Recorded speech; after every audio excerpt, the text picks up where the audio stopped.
Most people think communication is about what you say, but here's the brutal truth: it's not. The words that come out of your mouth represent less than 10% of your actual influence. The other 90% is psychology, strategy, and understanding how the human brain processes information. This is why some people can walk into any room, command respect, and get exactly what they want, while others struggle to be taken seriously no matter how smart they are or how hard they work. You've probably noticed this phenomenon yourself. You know someone who isn't the smartest person in the room, but somehow everyone listens to them. They get promoted faster, close bigger deals, and seem to effortlessly influence others. Meanwhile, brilliant people with amazing ideas get ignored, overlooked, and underestimated. The difference isn't intelligence or luck, it's communication mastery. Here's what most people don't understand about powerful communication. It's not a talent you're born with, it's a skill you can learn. Every element of influential speaking, from the way you enter a conversation to how you structure your thoughts, to the psychological triggers you activate, can be systematically developed. The most persuasive speakers in the world, CEOs who command billion-dollar companies, negotiators who close impossible deals, leaders who inspire entire movements, they all follow specific psychological principles that you can master. This audiobook will teach you those principles. You'll learn how to read any room within seconds, how to structure your thoughts so people hang on every word, how to use strategic silence to create authority, how to handle disagreement without losing respect, and how to build the kind of magnetic presence that makes people want to listen to you. By the time you finish, you won't just speak differently, you'll think differently about every interaction you have. But here's the catch: this only works if you apply it. These aren't theoretical concepts to think about. These are practical strategies to use immediately. Every technique I share has been proven in real-world situations, from boardrooms to first dates, from job interviews to family dinners. The psychology of communication is universal, and once you understand it, you'll never struggle to be heard, respected, or influential again. Chapter 1. The fatal communication mistakes that kill your influence before you even speak. Most people sabotage their influence before they even open their mouth. They walk into conversations already defeated because they've made fundamental mistakes that signal weakness, insecurity, and low status to everyone around them. These mistakes are so common that 95% of people make them without even realizing it. And they're destroying their ability to be taken seriously. The first fatal mistake is reactive communication. Most people wait for others to start conversations, set the tone, and determine the direction of the discussion. They respond instead of leading. They follow instead of guiding. And they let other people control the frame of every interaction. This immediately positions them as followers, not leaders. When you're constantly reacting, you're giving away your power and training others to see you as someone who waits for permission rather than someone who takes charge. Reactive communicators use phrases like, "I think maybe you're probably right," and "I'm not sure," but they ask permission to speak, they apologize for having opinions, and they constantly seek validation from others. This creates a psychological dynamic where people unconsciously categorize them as less important, less confident, and less worthy of serious attention. The human brain is wired to respect certainty and authority, and reactive communication signals the opposite. The second fatal mistake is information dumping. Most people think that more information equals more persuasion, so they overwhelm others with facts, details, statistics, and explanations. They believe that if they just provide enough evidence, people will naturally agree with them. This is completely backwards. The human brain doesn't process information logically, it processes it emotionally first, then finds logical reasons to support those emotions. When you dump information on people, you're actually making it harder for them to understand and agree with you. You're creating cognitive overload, which triggers mental resistance. Instead of being persuaded, people become overwhelmed, confused, and mentally exhausted. They stop listening not because your information is wrong, but because their brain can't process it effectively. Information dumping also signals that you don't understand your audience's needs, priorities, or attention span. The third fatal mistake is emotional leakage. This happens when your internal emotional state unconsciously affects your communication. If you're nervous, anxious, insecure, or desperate, these emotions leak out through your voice tone, body language, and word choice, even when you're trying to hide them. People can sense emotional leakage immediately, and it destroys your credibility. Emotional leakage shows up in subtle ways. Your voice might get slightly higher when you're nervous. You might speak faster when you're anxious. You might use more filler words when you're uncertain. You might lean forward too much when you're desperate for approval. These micro-signals communicate more than your actual words, and they tell people that you're not in control of yourself. If you can't control your own emotions, how can you be trusted with important decisions or responsibilities? The fourth fatal mistake is mirror communication. This is when you unconsciously copy the communication style, energy level, and opinions of whoever you're talking to. Mirror communicators become chameleons, constantly adjusting their personality to match their environment. They think this makes them more likable, but it actually makes them forgettable and untrustworthy. When you mirror others, you lose your unique voice and perspective. People can sense that you're not being authentic, and they stop taking you seriously. Mirror communication also prevents you from adding real value to conversations because you're just echoing what others have already said. Instead of being seen as agreeable, you're seen as weak, indecisive, and lacking in personal conviction. The fifth fatal mistake is defensive communication. This happens when you interpret neutral questions or comments as personal attacks and respond defensively. Defensive communicators are constantly explaining themselves, justifying their actions, and protecting their ego. They turn normal conversations into battles and exhaust people with their need to be right. Defensive communication creates a negative spiral. When you get defensive, others become more aggressive, which makes you even more defensive. This pattern destroys relationships, erodes trust, and makes people avoid communicating with you altogether. It also signals that you're insecure about your competence or authority, which undermines your influence. The sixth fatal mistake is approval-seeking communication. This is when your primary goal in every conversation is to be liked rather than to be respected or effective. Approval seekers constantly monitor other people's reactions and adjust their message based on what they think others want to hear. They avoid disagreement, sacrifice their opinions, and prioritize harmony over truth. Approval-seeking communication might seem nice, but it's actually manipulative and weak. When people sense that you're more concerned with being liked than being honest, they lose respect for you. They also stop trusting your opinions because they know you'll tell them what they want to hear rather than what they need to hear. This makes you irrelevant in important conversations and decisions.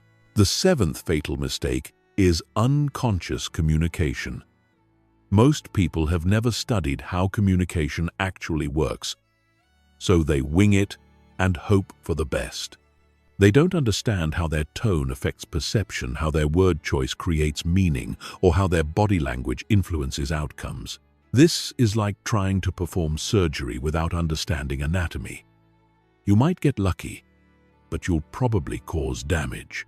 Unconscious communicators repeat the same mistakes over and over because they don't know what they're doing wrong. They blame others for misunderstanding them instead of taking responsibility for unclear communication. They get frustrated when people don't respond the way they want, but they never examine their own role in creating those outcomes. These 7 fatal mistakes are epidemic in modern society, and they're the reason why most people struggle with influence, authority, and respect. The good news is that once you become aware of these patterns, you can start changing them immediately. Every conversation becomes an opportunity to practice conscious, strategic communication that builds your influence instead of destroying it. Chapter 2. The Neuroscience of First Impressions: Why People Decide About You in 3 Seconds. Your brain makes snap judgments about other people in less than 3 seconds. And those judgments are incredibly difficult to change. This isn't a flaw in human psychology, it's a survival mechanism that evolved over millions of years to help us quickly identify threats, allies, and opportunities. Understanding how these first impressions work gives you enormous power because you can consciously influence them instead of leaving them to chance. The human brain processes first impressions through multiple channels simultaneously. Your appearance, posture, facial expressions, voice, tone, energy level, and initial words all get processed instantly and unconsciously. Within 3 seconds, people have already decided whether you're competent, confident, trustworthy, high status, or low status, and these decisions shape every subsequent interaction you have with them. This happens because of something called thin slice judgments. The brain takes a tiny slice of information and uses it to make broad predictions about your character, abilities, and intentions. These predictions are remarkably accurate for basic personality traits. But they're also heavily influenced by unconscious biases and social conditioning. This means you can trigger positive first impressions by understanding what signals the brain is looking for. The first element of powerful first impressions is physical presence. Before you say a single word, people are evaluating your posture, movement, and spatial awareness. Confident people take up appropriate space, move with purpose, and maintain steady, controlled movements. They don't fidget, rush, or make themselves smaller. Their physical presence communicates that they belong in the space and have every right to be there. Physical presence starts with your posture. Stand or sit with your spine straight, shoulders back, and head level. This isn't about being rigid, it's about being aligned and grounded. When your posture is strong and stable, it triggers unconscious associations with competence, leadership, and emotional control. When your posture is weak, collapsed, or fidgety, it signals insecurity, nervousness, and low confidence. Your movement patterns also communicate volumes about your internal state. Confident people move deliberately and smoothly. They don't rush unless there's a real urgency, and they don't move slowly unless they're being intentional about creating a specific effect. Their movements have purpose, direction, and control, which signals that they have control over themselves and their environment. The second element is facial expression and eye contact. Your face is the most expressive part of your body, and people read it constantly for emotional information. Confident communicators maintain relaxed, alert facial expressions that show they're engaged but not overly eager. They make appropriate eye contact that shows interest and attention without being aggressive or invasive. Eye contact patterns are particularly important for establishing authority and connection. Strong eye contact signals confidence, honesty, and engagement, but too much becomes aggressive and uncomfortable. The optimal pattern is to maintain eye contact for 3 to 5 second intervals while speaking and 4 to 6 second intervals while listening. This creates a sense of connection without triggering discomfort or dominance battles. Your facial expressions should match your internal emotional state and your intended message. If you're nervous but trying to appear confident, the mismatch will be obvious and undermine your credibility. This is why emotional regulation is so crucial for powerful communication. You need to genuinely feel calm and confident, not just try to fake it. The third element is vocal quality and tone. Your voice carries enormous amounts of information about your emotional state, confidence level, and social status. Within seconds of hearing you speak, people make judgments about your competence, authority, and trustworthiness based purely on how you sound. Confident voices have certain characteristics. They're well supported by breath, which creates a full, rich tone. They have controlled pace, which shows thoughtfulness and intentionality. They have appropriate volume, which demonstrates awareness of the space and audience. They have clear articulation, which signals education and attention to detail. And they have varied intonation, which keeps people engaged and interested. Many people unconsciously sabotage their vocal authority by speaking too quietly, which signals insecurity, speaking too quickly, which signals nervousness, or using uptalk, which makes statements sound like questions. These vocal patterns immediately lower your perceived status and competence, regardless of what you're actually saying. The fourth element is your opening words and energy. The first thing you say sets the tone for the entire conversation, and people remember it disproportionately due to the primacy effect. Confident communicators open with clear, purposeful statements that establish their authority and set the direction for the discussion. Weak openings include apologizing for speaking, interrupting, or taking up time. They include uncertain phrases like, "I'm not sure if this is right," but, or, "I hope you don't mind me saying." They include excessive pleasantries or small talk that wastes time and dilutes your message. These patterns immediately signal that you don't value your own time or opinions, which trains others to devalue them as well. Strong openings are direct, purposeful, and confident. They might include a clear statement of your purpose, an interesting observation that demonstrates insight, or a strategic question that engages the other person's thinking. The key is to lead the conversation from the first moment, rather than waiting for others to set the direction. The fifth element is emotional congruence. This means that your words, emotions, and body language all align and support the same message. When there's incongruence between these channels, people unconsciously sense that something is off, and they become less trusting and less engaged. Emotional congruence requires genuine confidence and emotional regulation. You can't fake it effectively because micro-expressions, body language, and vocal qualities leak your true emotional state. This is why developing real confidence and emotional control is so much more effective than trying to use superficial techniques to appear confident. The neuroscience of first impressions reveals that people are constantly evaluating you on multiple levels simultaneously. They're assessing your competence, your confidence, your trustworthiness, your status, and your intentions, all within the first few seconds of meeting you. By understanding how these assessments work, you can consciously influence them and create powerful, positive first impressions that open doors and create opportunities. Chapter 3. The Authority Matrix. How to command respect without being aggressive. Most people think authority comes from being loud, aggressive, or dominating, but real authority is the opposite. True authority is calm, controlled, and magnetic. It draws people in rather than pushing them away, and it creates respect rather than fear or resentment.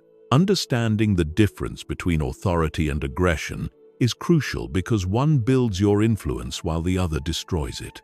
Authority is based on competence, confidence, and emotional control. When you have genuine authority, people naturally defer to your judgment, seek your opinions, and follow your lead. This happens because authority triggers unconscious respect and trust. People feel safe around authoritative individuals because they sense that these people have control over themselves and their environment. Aggression, on the other hand, is based on force, intimidation, and emotional reactivity. Aggressive people might get temporary compliance, but they don't get genuine respect or willing cooperation. Aggression actually signals weakness because it shows that you need to use force to get what you want, rather than earning it through competence and character. The first element of natural authority is emotional regulation. Authoritative people remain calm and controlled, even in stressful situations. They don't get defensive, angry, or flustered when challenged. This emotional stability signals strength, competence, and leadership capability. When others see that you can maintain your composure under pressure, they naturally view you as someone who can handle responsibility and make good decisions. Emotional regulation doesn't mean being emotionless or robotic. It means being able to choose your emotional responses rather than being controlled by them.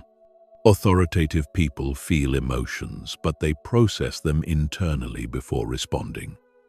This allows them to respond strategically rather than reactively, which leads to better outcomes and increased respect. The second element is intellectual confidence. This means having well-thought-out opinions based on solid reasoning and being able to articulate them clearly and persuasively. Intellectual confidence shows up in how you present ideas, defend positions, and engage with opposing viewpoints. You're not afraid of intellectual challenges because you've done the work to develop informed perspectives. Intellectual confidence is different from arrogance.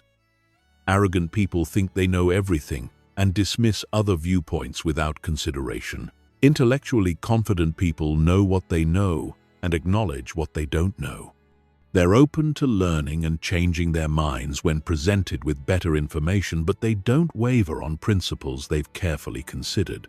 The third element is purposeful communication. Authoritative people communicate with clear intention behind every word. They don't speak just to fill silence or to be polite. When they contribute to conversations, they add genuine value through insights, questions, or information that moves the discussion forward. This purposefulness makes others pay attention because they know that when you speak, it's worth listening to. Purposeful communication also means being selective about when you speak.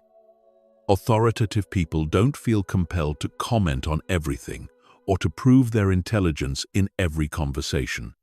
They speak when they have something meaningful to contribute and remain silent when they don't. This selectivity makes their words carry more weight when they do choose to speak. The fourth element is boundary setting. Authority requires clear boundaries about what you will and won't accept in terms of behavior, treatment, and communication. These boundaries aren't aggressive or punitive. They're simply clear statements about your standards and expectations. When people know where your boundaries are, they're more likely to respect them and you. Setting boundaries effectively requires calm consistency. You don't need to get angry or aggressive to enforce boundaries. You just need to be clear about consequences and follow through consistently. When someone crosses a boundary, you address it directly and matter-of-factly, without drama or emotional escalation. This shows that you take yourself seriously and expect others to do the same. The fifth element is competence demonstration. Real authority is ultimately based on proven ability to get results. People respect you when they see evidence that you know what you're doing and can deliver on your promises. This competence can be demonstrated through past achievements, current performance, or clear expertise in relevant areas. Competence demonstration isn't about bragging or showing off. It's about quietly and consistently proving your value through your actions and results. When people see that you consistently deliver high-quality work, meet deadlines, solve problems, and add value, they naturally begin to defer to your judgment and seek your input. The sixth element is strategic vulnerability. This might seem counterintuitive, but showing appropriate vulnerability actually strengthens authority rather than weakening it. Strategic vulnerability means being honest about limitations, acknowledging mistakes, and asking for help when needed.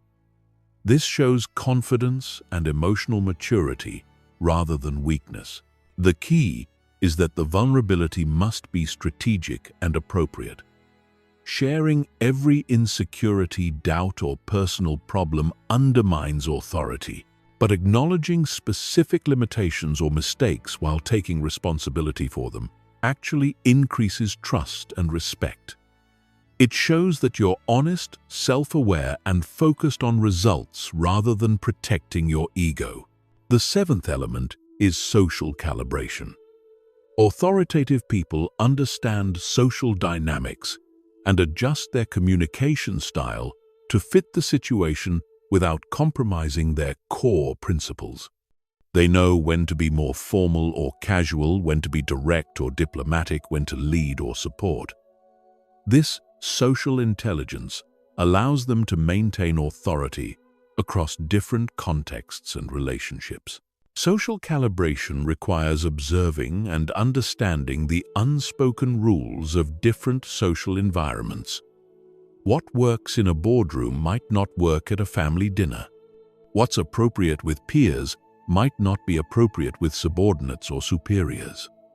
Authoritative people navigate these differences skillfully, while maintaining their authentic personality and values. Authority is not about dominating others or getting your way through force. It's about earning respect through competence, character, and emotional maturity. When you develop genuine authority, people naturally want to follow your lead, seek your advice, and respect your decisions. This creates influence that lasts and relationships that strengthen over time rather than deteriorating due to resentment or fear. Chapter 4. The Persuasion Operating System. How to change minds without manipulation. Persuasion is not manipulation. Manipulation involves deceiving or coercing people to act against their best interests for your benefit. Persuasion involves helping people make decisions that are genuinely good for them, while also achieving your legitimate objectives. Understanding this distinction is crucial because ethical persuasion creates lasting relationships and results, while manipulation destroys trust and backfires over time. The foundation of ethical persuasion is understanding how people actually make decisions. Most people think decision-making is a logical, rational process, but neuroscience reveals that it's primarily emotional. People make decisions based on feelings, then use logic to justify those decisions to themselves and others. This means that effective persuasion must engage emotions first, then provide logical support for the emotional decision. This doesn't mean manipulating emotions or creating false feelings. It means understanding what people genuinely care about and helping them see how your proposal connects to their real values, priorities, and desires. When persuasion aligns with someone's authentic interests and emotions, it feels natural and beneficial rather than pushy or manipulative. The first principle of the persuasion operating system is identifying the other person's core motivations. Everyone has primary drivers that guide their decisions. These might include security, achievement recognition, autonomy, connection, growth, or contribution. Before attempting to persuade someone, you need to understand what really motivates them, not what you think should motivate them. You can identify motivations through careful observation and strategic questions. What topics make them light up with enthusiasm? What concerns keep them awake at night? What achievements are they most proud of? What fears do they try to avoid? What values do they consistently defend? Understanding these deeper motivations allows you to frame your proposals in ways that genuinely resonate with their priorities. The second principle is establishing genuine rapport and trust. People are only persuaded by people they like, trust, and respect. This rapport can't be faked through superficial techniques like mirroring body language or using someone's name repeatedly. Real rapport comes from authentic interest in the other person, demonstrated competence, and consistent reliability. Building rapport requires shifting your focus from what you want to get to what you can give. When you genuinely care about helping someone solve their problems or achieve their goals, they sense this authenticity and become more open to your influence. This doesn't mean being selfless. It means finding genuine alignment between your interests and theirs. The third principle is strategic storytelling. Facts tell, but stories sell. Because stories engage emotions, create vivid mental pictures, and make abstract concepts concrete and memorable. Instead of presenting dry information or logical arguments, you embed your key points in compelling narratives that help people visualize and feel the benefits of your proposal. Effective persuasion stories have specific elements. They feature relatable characters facing similar challenges to your audience. They include specific sensory details that make the story vivid and memorable. They show clear cause and effect relationships between actions and outcomes. They end with results that your audience wants to achieve. And they position your proposal as the key factor that enabled the positive outcome. The fourth principle is addressing resistance proactively. Every person has reasons for potentially saying no to your proposal, and ignoring these concerns doesn't make them go away. Skilled persuaders identify likely objections and address them before they're raised. This shows that you understand the other person's perspective and have thoughtfully considered their concerns. Addressing resistance isn't about overpowering objections with stronger arguments. It's about acknowledging legitimate concerns and providing genuine solutions or alternatives. Sometimes this means modifying your proposal to better meet their needs. Sometimes it means providing additional information or assurances. Sometimes it means accepting that your proposal isn't right for them at this time. The fifth principle is creating urgency without pressure. People postpone decisions when there's no compelling reason to act now. Effective persuasion includes legitimate reasons why acting sooner is better than acting later. This might include limited availability, time-sensitive opportunities, or increasing costs or difficulties over time. The key is that the urgency must be real, not artificial. Creating false deadlines or scarcity backfires when people discover the deception. But highlighting genuine time-sensitive factors helps people overcome natural procrastination and indecision. You're not pressuring them, you're helping them avoid the negative consequences of unnecessary delay. The sixth principle is making it easy to say yes. Even when people want to accept your proposal, they might hesitate if the process seems complicated, risky, or overwhelming. Effective persuasion removes as many barriers as possible and makes the next step clear, simple, and low risk. This might involve breaking a large commitment into smaller steps, providing guarantees or trial periods, reducing upfront costs, or handling administrative details yourself. The easier you make it for people to move forward, the more likely they are to do so, even when they're genuinely interested in your proposal. The seventh principle is confirming commitment and next steps. Many persuasion attempts fail not because people aren't convinced, but because the conversation ends without clear agreement about what happens next. Once someone agrees to your proposal, you need to confirm their commitment and establish specific next steps with timelines and responsibilities. This confirmation serves multiple purposes. It ensures that you both understand what was agreed to. It creates psychological commitment through the consistency principle. It prevents the agreement from being forgotten or deprioritized. And it maintains momentum by establishing immediate action steps rather than leaving everything for later.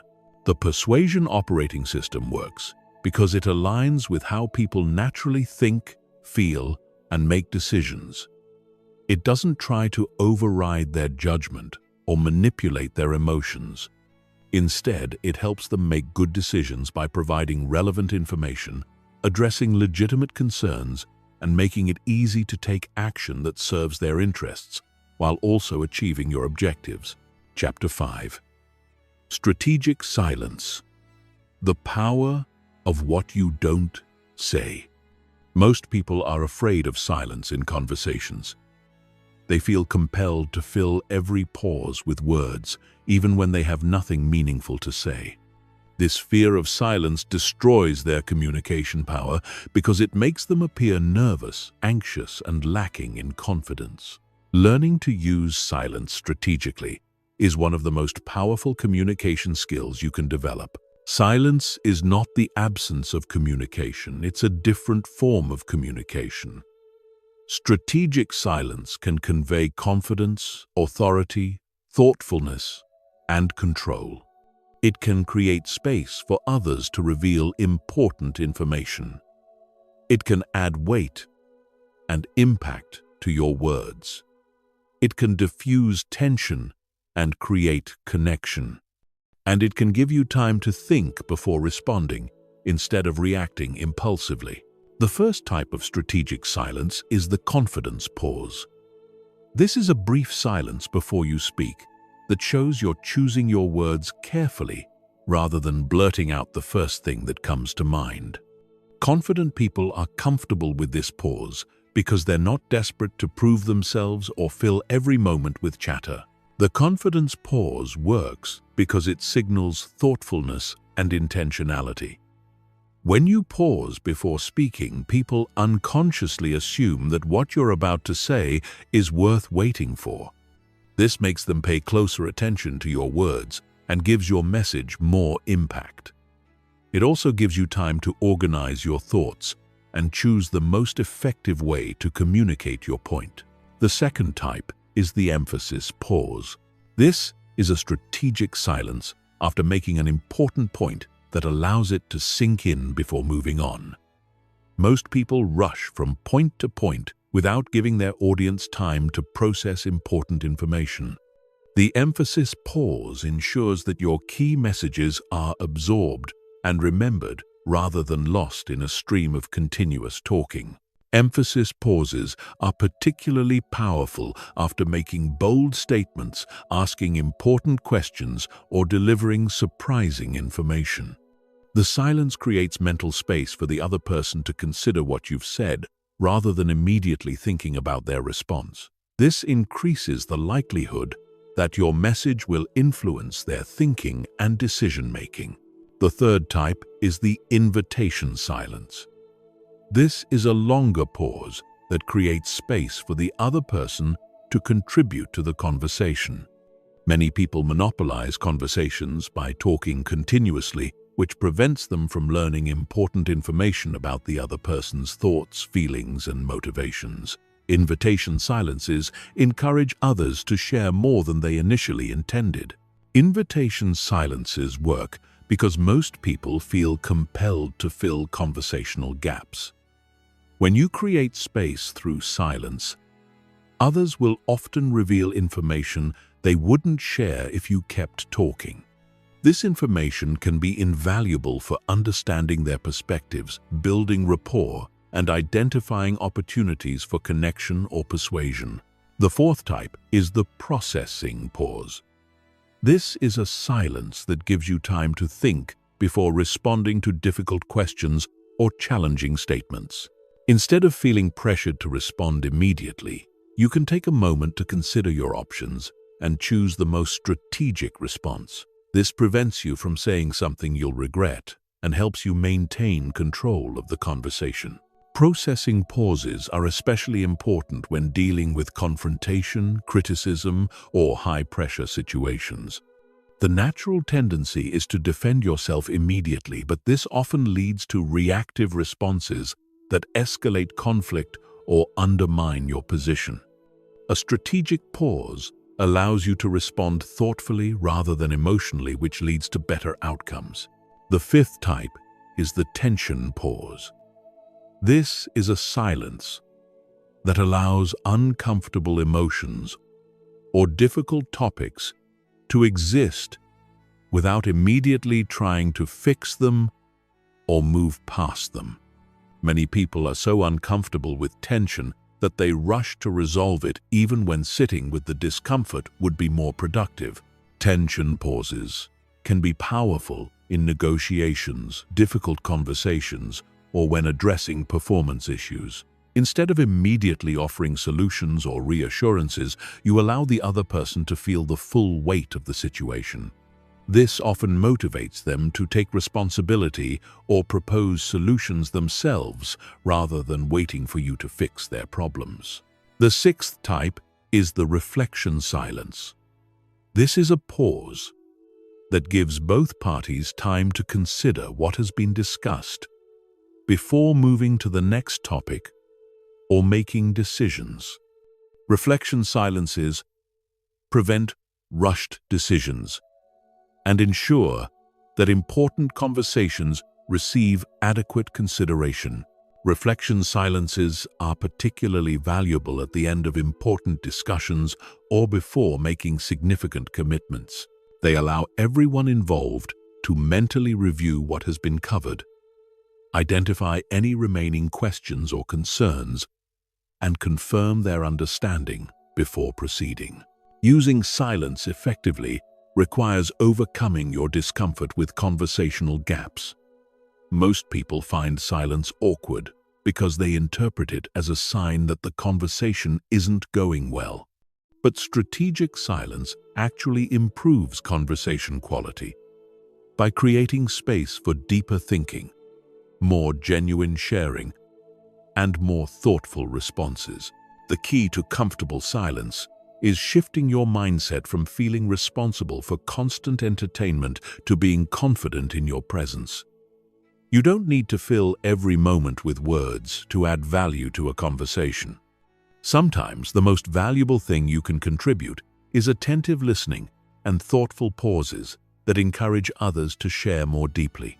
Practicing strategic silence also requires paying attention to your own emotional state. If you're anxious, nervous, or insecure, you'll feel more pressure to fill silence with chatter. But if you're calm, confident, and centered, you'll be comfortable with conversational pauses and able to use them strategically. The power of silence lies in its rarity. In a world where most people talk too much and listen too little, those who master strategic silence stand out as unusually thoughtful, confident, and compelling communicators. They're remembered not just for what they say, but for how they make others feel heard, understood, and respected through their attentive listening and strategic pauses. Chapter 6. The Social Calibration Code, Reading Rooms, and Adapting Your Communication Style. The most sophisticated communicators possess an almost supernatural ability to read social situations and adapt their communication style accordingly. They seem to know exactly what to say, how to say it, and when to remain silent in any environment. This isn't magic or natural talent. It's a learnable skill called social calibration. And it's the difference between being effective in one context versus being powerful in every context. Social calibration is the ability to accurately assess the unwritten rules of any social environment and adjust your communication to work within those rules while still achieving your objectives. Every social situation has invisible dynamics, power structures, cultural norms, and emotional undercurrents that determine what kind of communication will be effective and what will backfire. Most people fail at social calibration because they use the same communication approach in every situation. They speak to their boss the same way they speak to their friends. They use the same tone in formal meetings that they use in casual conversations. They apply the same strategies in high-tension situations that they use in relaxed environments. This lack of adaptation severely limits their influence and often creates unnecessary conflict or resistance. The first element of social calibration is situational awareness. Before you open your mouth, you need to assess the environment you're entering. What is the formal hierarchy, and who holds decision-making power? What is the emotional climate? And are people stressed, relaxed, anxious, or excited? What are the cultural norms, and what behaviors are expected versus prohibited? What is the time pressure, and how much depth versus efficiency is required? Situational awareness requires observing multiple channels simultaneously. You're reading body language, listening to tone patterns, noting who speaks and who remains silent, watching how people position themselves physically, and identifying who others defer to or seek approval from. This information tells you how to position yourself and what communication style will be most effective. The second element is audience analysis. Different people respond to different types of communication, and effective calibration requires understanding your specific audience. Are they analytical people who want facts and logic, or relational people who want connection and emotion? Are they detail-oriented people who need comprehensive information, or big-picture people who want summary and vision? Are they risk-averse people who need reassurance, or risk-tolerant people who respond to bold proposals? You can assess audience preferences through several indicators. Their professional background often predicts their communication preferences. Engineers and analysts typically prefer logical, structured presentations, while sales and marketing people often respond better to emotional storytelling. Their questions reveal whether they think in details or concepts, whether they focus on problems or opportunities, whether they prioritize safety or growth. The third element is power dynamics assessment. Every social situation has formal and informal power structures that determine how influence flows. Formal power comes from titles, positions, and official authority. Informal power comes from relationships, expertise, social status, and personal charisma. Effective communication requires understanding both types of power and adapting your approach accordingly. When communicating with people who have higher formal power, you typically need to be more structured, respectful, and results-focused. You should prepare thoroughly present information clearly and respect their time constraints. When communicating with people who have informal power, you might need to be more relational, collaborative, and patient in building consensus. Understanding power dynamics also helps you avoid accidentally threatening or undermining powerful people. Some communication styles that work well with peers can backfire with superiors if they seem disrespectful or presumptuous. Other styles that work with subordinates can appear weak or indecisive with peers or superiors. The fourth element is cultural competence. Every organization, industry, and social group has unique cultural norms that affect communication effectiveness. These cultures determine what topics are safe versus dangerous, what communication styles are respected versus rejected, and what behaviors signal competence versus incompetence. Corporate cultures vary dramatically in their communication preferences. Some value direct confrontational debate, while others prioritize harmony and consensus. Some reward bold risk-taking, while others punish any deviation from established procedures. Some encourage informal, casual interaction, while others maintain strict professional boundaries. Misreading these cultural signals can destroy your credibility and influence. Cultural competence requires observing how successful people in that environment communicate and modeling their effective patterns while avoiding their mistakes. You're looking for the unwritten rules that determine who gets promoted, who gets listened to, and who gets marginalized based on their communication style. The fifth element is emotional intelligence calibration. Every social situation has an emotional tone that affects how people receive and process communication. High-stress environments require different approaches than relaxed environments. Celebratory situations call for different energy than problem-solving situations. Crisis moments demand different strategies than routine interactions. Emotional calibration means matching your energy and tone to the situational requirements while still maintaining your authentic personality. If everyone is stressed and urgent, you can't be slow and casual without appearing disconnected. If everyone is formal and serious, you can't be playful and irreverent without seeming inappropriate. But you also can't completely suppress your personality, or you'll appear fake and untrustworthy. The sixth element is strategic flexibility. Social calibration isn't about becoming a chameleon who has no consistent identity. It's about being strategically flexible in your communication approach while maintaining your core values and objectives. You're adapting your methods, not your principles, your style, not your substance, your presentation, not your purpose. Strategic flexibility requires having multiple communication approaches in your repertoire. You need to be able to communicate analytically when the situation requires logic emotionally, when connection is needed assertively, when leadership is required, and collaboratively when consensus building is important. This range allows you to be effective across diverse situations and relationships. The seventh element is real-time adjustment. Social calibration isn't just about reading a situation correctly at the beginning, it's about continuously monitoring feedback and adjusting your approach as the situation evolves. People's moods change, power dynamics shift, and new information emerges that requires communication strategy modifications. Real-time adjustment requires paying attention to micro-feedback signals. Are people leaning in or leaning back? Are they asking questions or remaining silent? Are they making eye contact or looking away?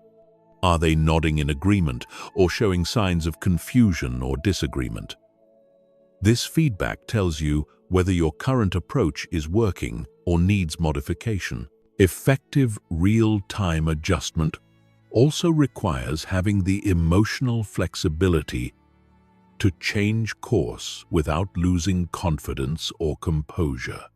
Many people get locked into communication approaches even when they're clearly not working because changing feels like admitting failure.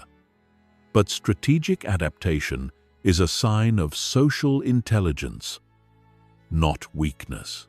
Mastering social calibration transforms you from someone who is effective in limited contexts to someone who can succeed in any environment. You become the person others rely on for important conversations, difficult negotiations, and high-stakes presentations, because you have the rare ability to read situations accurately and communicate in ways that achieve results while maintaining relationships. Chapter 7. The Confidence Algorithm Building Unshakable Self-Assurance in Any Situation. Confidence is not a personality trait you're born with. It's a skill you can systematically develop. Most people think confidence comes from success, but the reality is reversed. Confidence creates success, not the other way around. When you understand how confidence actually works, you can build it deliberately and maintain it consistently, regardless of external circumstances. The foundation of unshakable confidence is understanding the difference between outcome-based confidence and process-based outcome-based confidence. Outcome-based confidence depends on external results and other people's approval. When things go well, you feel confident. When they don't, you feel insecure. This type of confidence is fragile and unreliable because you can't control outcomes or other people's reactions. Process-based confidence comes from trusting your ability to handle whatever happens. It's based on your preparation, competence, and emotional resilience rather than specific results. When you have process-based confidence, you remain steady and self-assured even when outcomes are uncertain or disappointing, because you know you have the skills and character to navigate any situation effectively. The first element of the confidence algorithm is competence building. Real confidence is rooted in real ability, and you can't fake competence for very long without being exposed. This means that building confidence requires continuously developing your knowledge, skills, and expertise in areas that matter to your goals and responsibilities. Competence building isn't just about technical skills. It also includes communication skills, emotional regulation, leadership abilities, problem-solving capabilities, and social intelligence. The broader your competence base, the more confident you can be in diverse situations because you know you have the tools to add value and achieve results. The key to competence building is deliberate practice focused on your specific weaknesses and challenges. Most people practice what they're already good at because it feels comfortable and rewarding. But confidence comes from knowing you can handle difficult situations, which requires practicing the skills you'll need when things go wrong. The second element is preparation mastery. Confidence grows when you know you've prepared thoroughly for whatever challenges you might face. This preparation includes researching relevant information, anticipating potential problems, developing contingency plans, and rehearsing important communications or presentations. Preparation mastery goes beyond surface-level planning to include mental and emotional preparation. You visualize successful outcomes, but also prepare mentally for potential setbacks or difficulties. You practice staying calm and focused under pressure. You develop quick decision-making processes for unexpected situations. This comprehensive preparation gives you confidence that you can handle anything that comes up. The third element is evidence accumulation. Your brain builds confidence by accumulating evidence that you can succeed in challenging situations. Every time you handle a difficult conversation, navigate a complex problem, or achieve a meaningful goal, you add to your evidence bank of personal competence. Most people don't pay attention to their successes and accomplishments, so they don't get the confidence benefits from their achievements. They focus on failures and problems while dismissing or minimizing their successes. Building confidence requires deliberately noting and remembering evidence of your capabilities and achievements. You can accelerate evidence accumulation by setting progressive challenges that stretch your abilities without overwhelming them. Start with situations that are slightly outside your comfort zone and gradually increase the difficulty as your confidence grows. Each success builds evidence that you can handle increasingly challenging situations. The fourth element is self-talk optimization. Your internal dialogue has enormous impact on your confidence levels because your brain believes what you tell it repeatedly. Most people have negative self-talk patterns that undermine their confidence through constant self-criticism, doubt, and catastrophic thinking. Optimizing self-talk doesn't mean unrealistic positive thinking or denying genuine challenges. It means developing accurate, realistic self-assessment that acknowledges both your strengths and areas for improvement without being unnecessarily harsh or defeatist. You speak to yourself the way you would speak to a valued colleague, objective, supportive, and constructive. Effective self-talk focuses on process rather than outcome. on effort rather than ability, and on learning rather than proving. Instead of telling yourself you have to be perfect, you remind yourself that you're capable of handling challenges and learning from mistakes. Instead of fearing failure, you frame difficulties as opportunities to demonstrate resilience and problem-solving skills. The fifth element is posture and physiology management. Your physical state directly affects your emotional and mental state through the mind-body connection. When you maintain confident posture, move with purpose, and control your breathing, you actually feel more confident, not just appear more confident. Confident physiology includes standing or sitting with proper alignment, moving deliberately rather than frantically making appropriate eye contact, and using controlled gestures that support your communication. These physical practices don't just project confidence to others, they generate genuine feelings of confidence within yourself. Breathing patterns are particularly important for confidence management.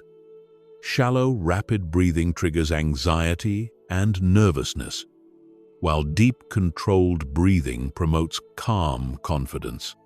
Learning to regulate your breathing gives you a powerful tool for managing your emotional state in any situation.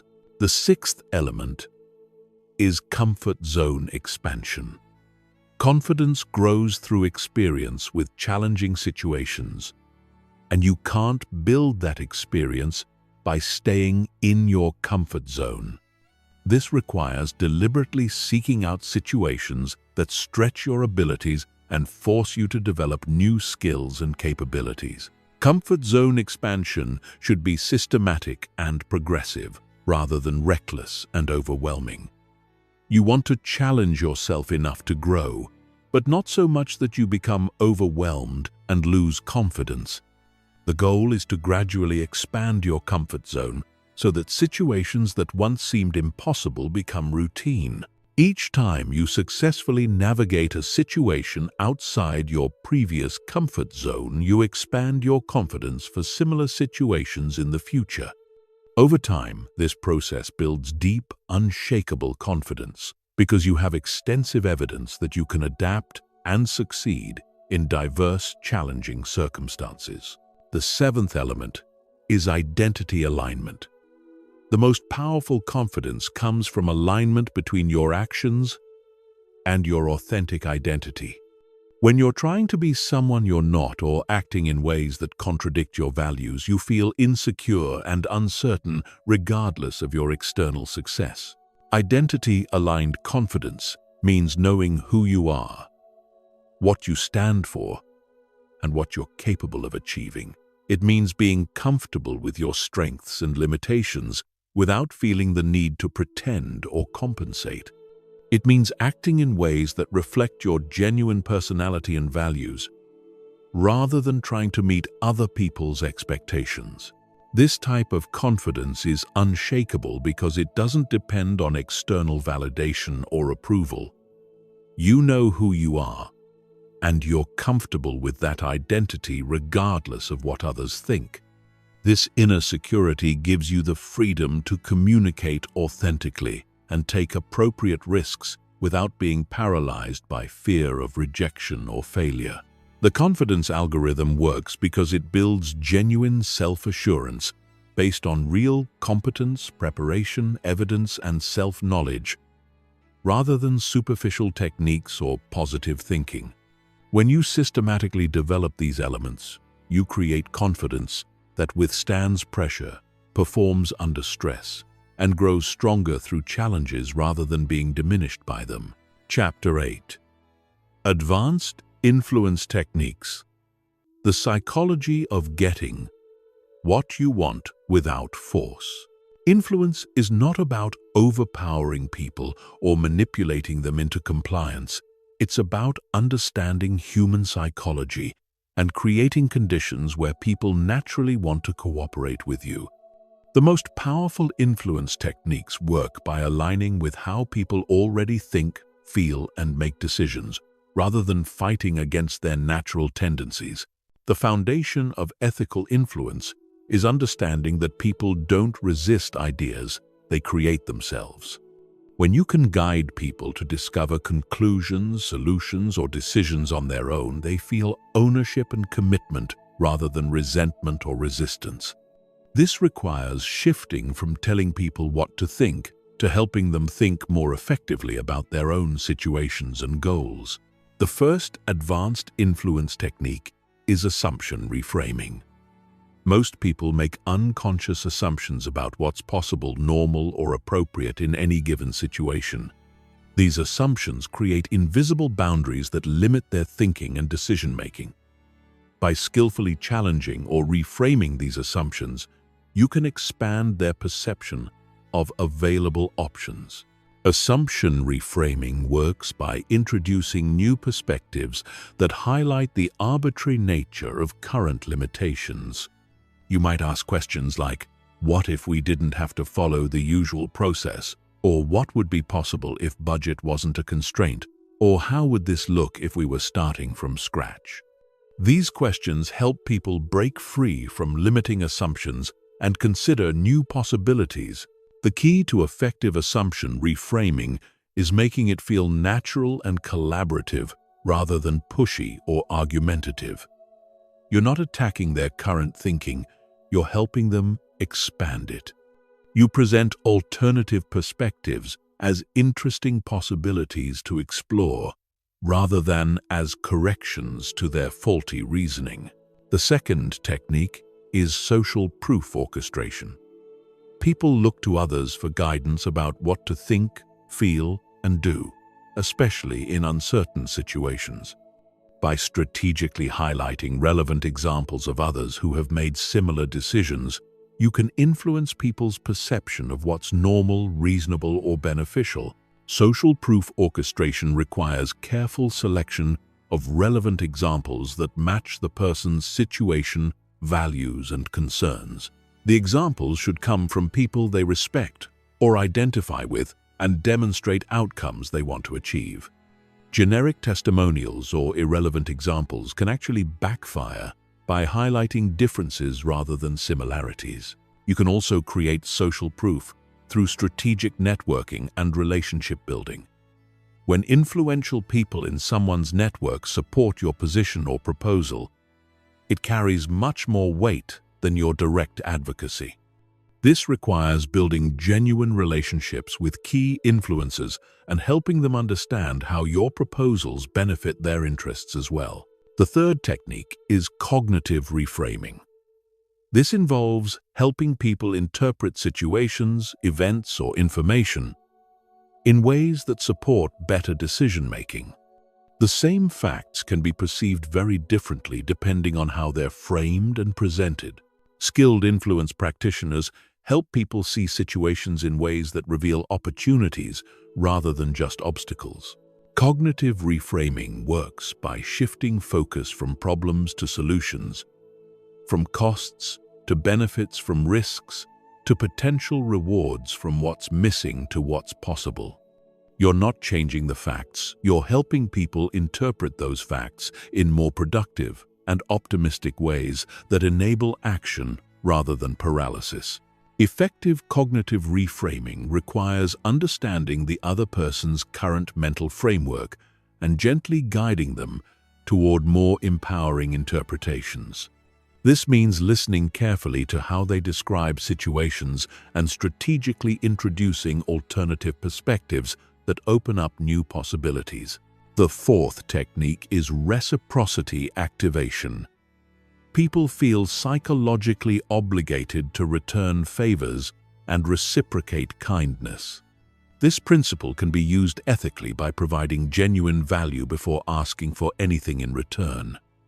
When you help people solve problems, achieve goals, or gain insights, they naturally want to cooperate with your requests.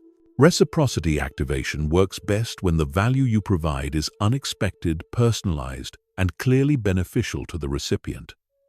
It should feel like a genuine gift rather than an obvious manipulation tactic.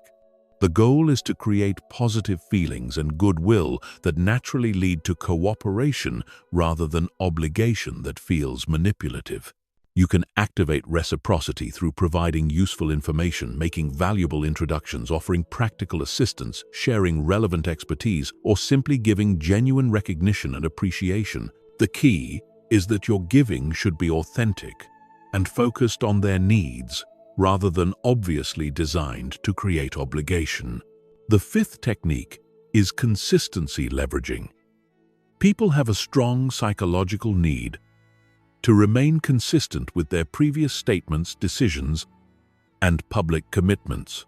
Once someone takes a position or makes a commitment, they feel internal pressure to act in ways that support that position, even when circumstances change. Consistency leveraging involves helping people connect your proposals to commitments, values, or positions they've already established. If someone has publicly committed to improving customer service, you can frame your proposal as a way to fulfill that commitment. If they've stated certain values, you can show how your request aligns with those values. The key to ethical consistency leveraging is ensuring that the connections you highlight are genuine and beneficial, rather than superficial or manipulative. You're helping people see how your proposal supports their authentic commitments and values, not tricking them into compliance through artificial consistency pressure. The sixth technique is scarcity and urgency creation. People value things more when they perceive them as rare, limited, or time-sensitive. This principle can be used ethically when the scarcity or urgency is genuine and relevant to the person's goals. Creating false scarcity is manipulative and backfires when discovered.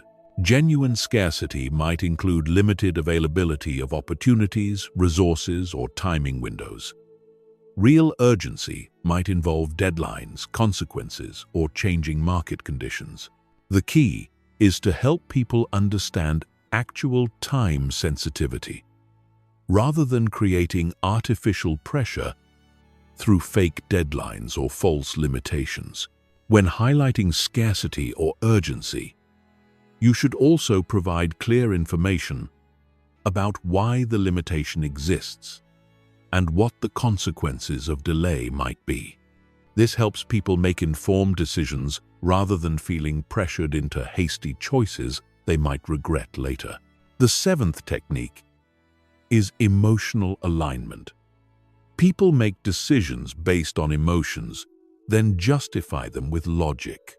Effective influence requires connecting with people's genuine emotions and helping them see how your proposal satisfies their emotional needs and desires, not just their logical requirements. Emotional alignment means understanding what people really care about at a deeper level than their stated rational preferences. What are their fears, hopes, ambitions, and values? How do they want to feel about themselves and their decisions? What emotional outcomes are they trying to achieve or avoid? Once you understand someone's emotional drivers, you can frame your communication in ways that connect with those feelings while still providing solid logical support. You're not manipulating emotions, you're helping people see how your proposal aligns with what they genuinely care about most deeply. These advanced influence techniques work because they align with natural human psychology rather than fighting against it. They help people make better decisions that serve their interests while also achieving your legitimate objectives. When used ethically, they create win-win outcomes that strengthen relationships and build long-term cooperation and trust. Chapter 9. Crisis Communication: How to Stay Powerful When Everything Goes Wrong. Crisis situations reveal who has real communication power and who just appears confident when things are easy. When pressure mounts, emotions run high, and stakes become critical, most people's communication skills collapse. They become reactive, defensive, scattered, or paralyzed. But masters of crisis communication actually become more powerful and influential during difficult times because they know how to maintain composure, clarity, and leadership when others lose control.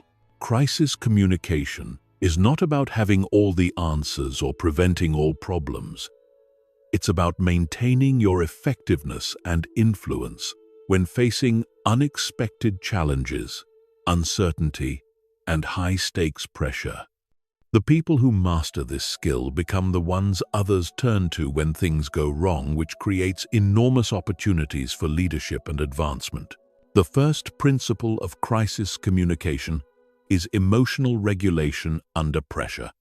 When crisis hits, your first responsibility is managing your own emotional state, because your emotions will either stabilize or destabilize everyone around you.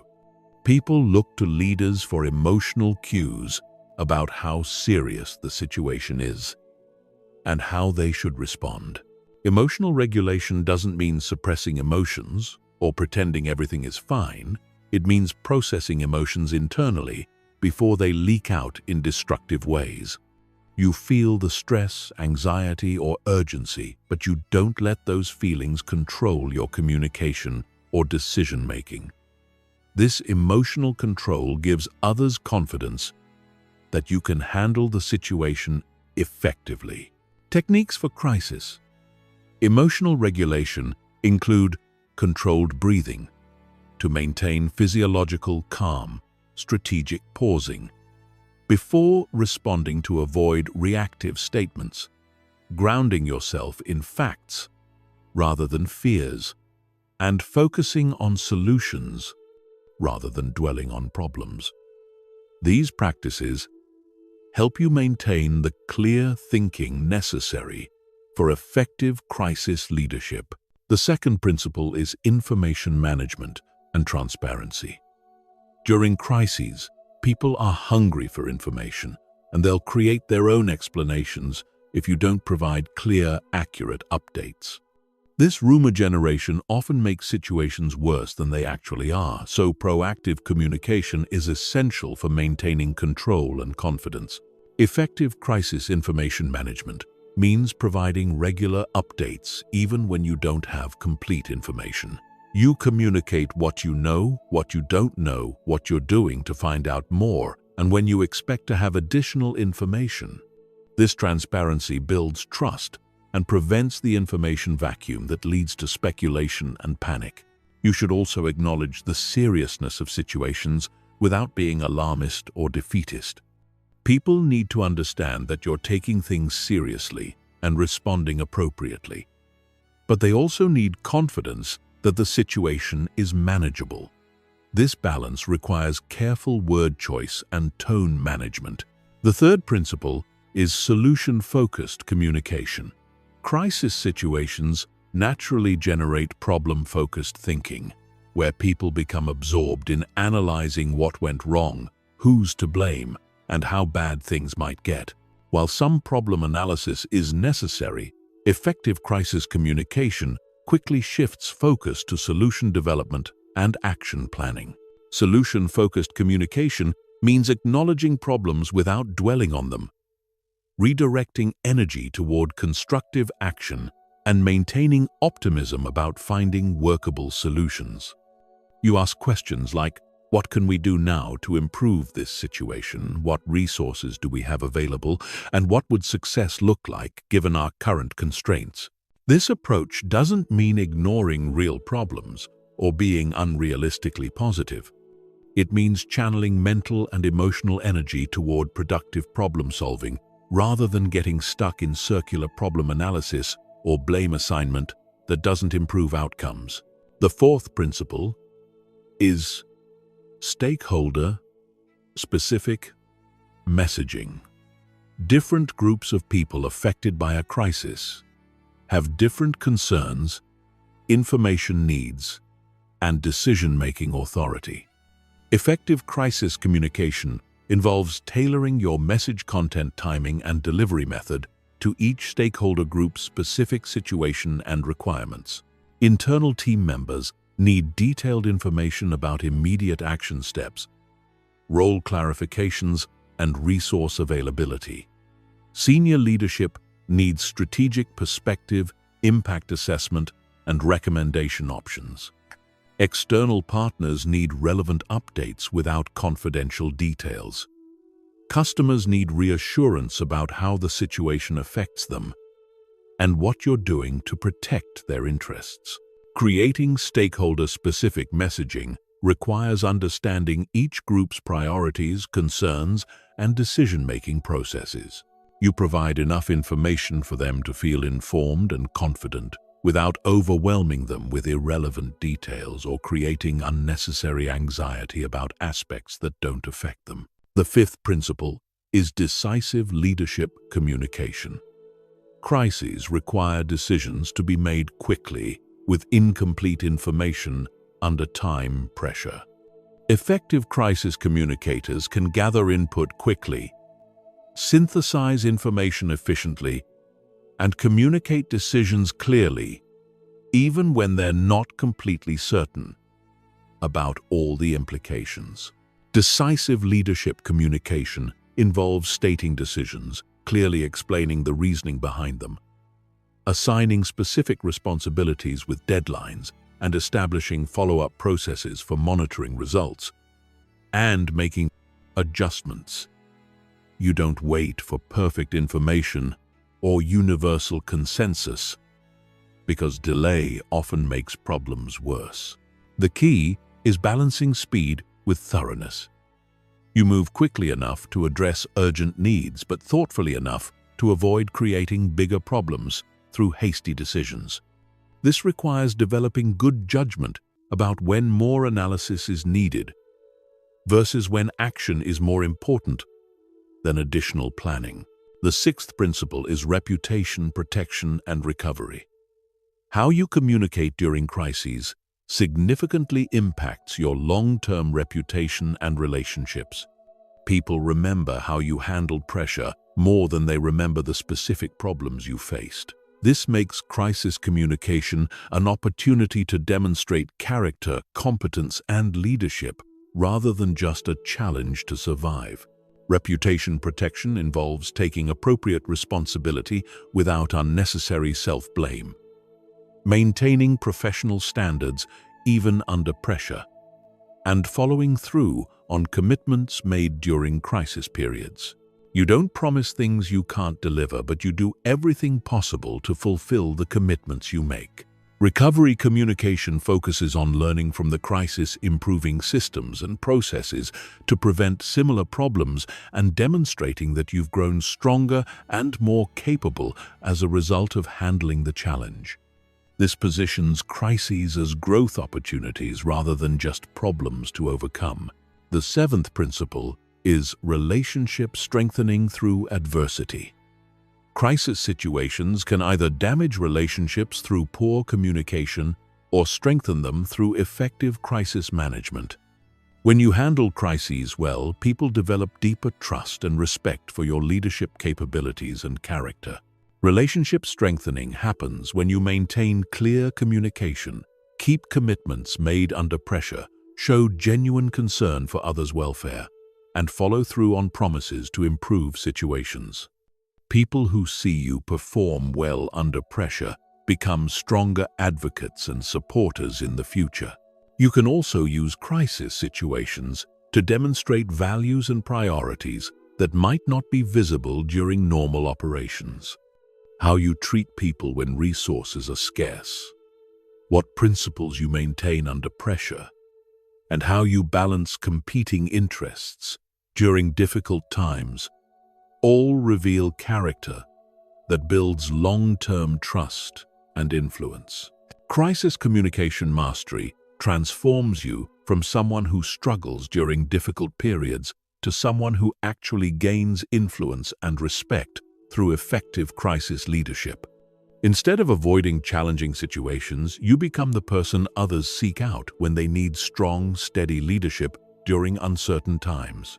Chapter 10. Building communication systems that create lasting influence. Most people approach communication as a series of isolated interactions without any systematic strategy for building cumulative influence over time. They have good conversations and bad conversations, random successes and unexpected failures, but no coherent system for consistently developing their communication power and expanding their influence. Building lasting influence requires systematic approaches that compound over time, rather than relying on individual moments of brilliance. The foundation of systematic communication influence is understanding that every interaction either builds or erodes your reputation for competence, trustworthiness, and leadership.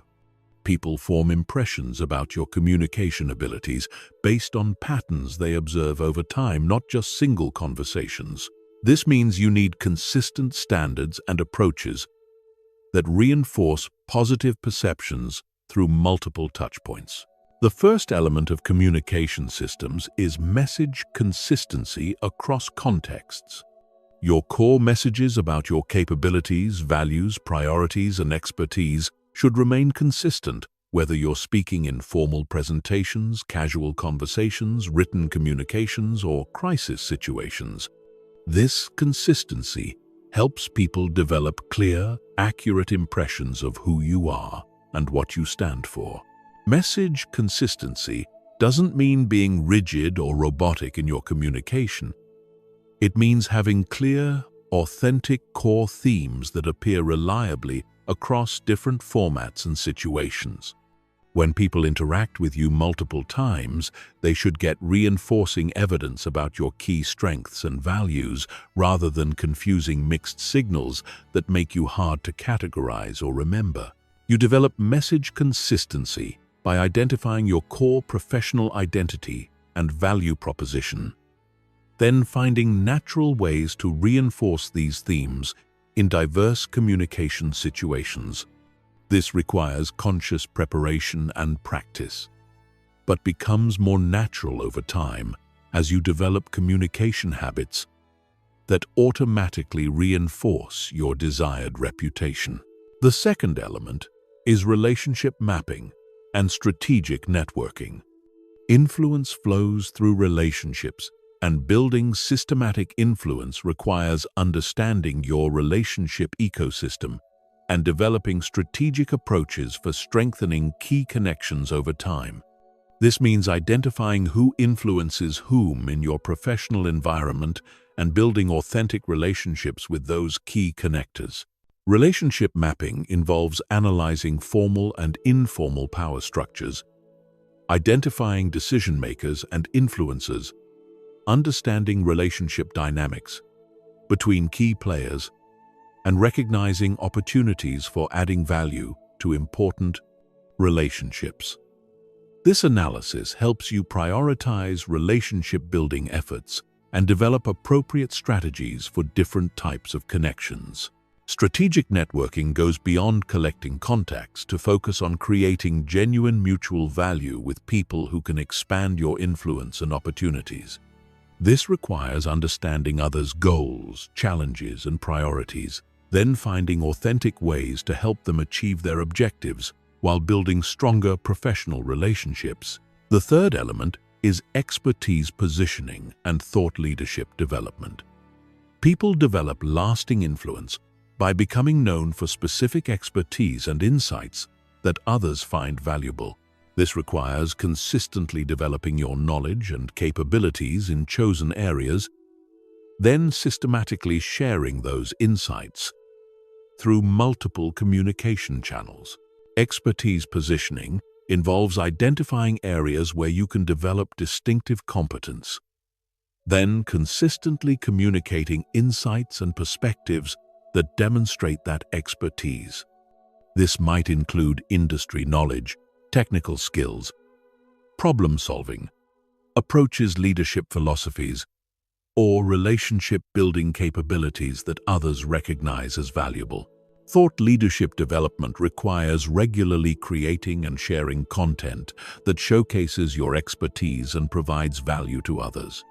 This might include presentations, articles, social media posts, internal reports, strategic recommendations, or informal mentoring that helps others learn from your knowledge and experience.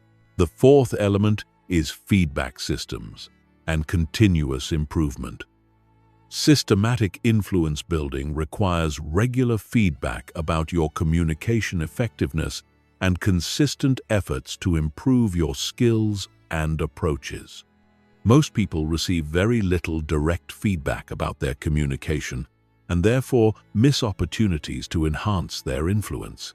Effective feedback systems include seeking input from trusted colleagues and mentors, tracking outcomes from important communications, observing others' responses and reactions to your messages, and regularly assessing your progress toward influence and relationship goals.